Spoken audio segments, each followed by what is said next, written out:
Odur ki Allah gileylənir. Hədis-i qudsidə var ki, mənim bəndələrim hər gün səhər açılanda təzə nemətlər göndərirəm, axşam sizdən günah gətirirlər mələklər.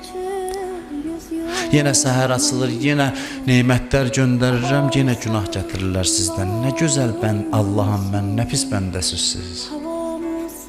Nə vaxta qədər mənim nemətimi günahla cavablandıracaqsınız. Amma mən dözürəm.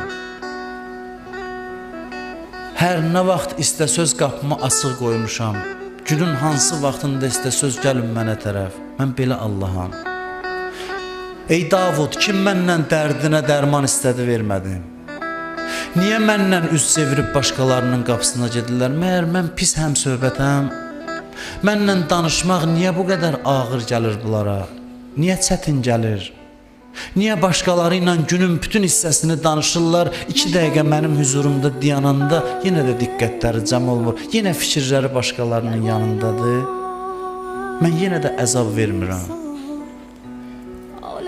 Həftə içində cümə gecəsi qərar verib, günün hər saatına fəzilət verib, deyib gün qürub eləyən vaxta gəl bağışlayım, günün filan saatında gəl, azan saatında rəhmət açılır. Day mən nə dillə danışım, necə dəvət eləyim, özdə mənə nə xeyri bunun, sizin üçün bunların hamısını yaratmışam.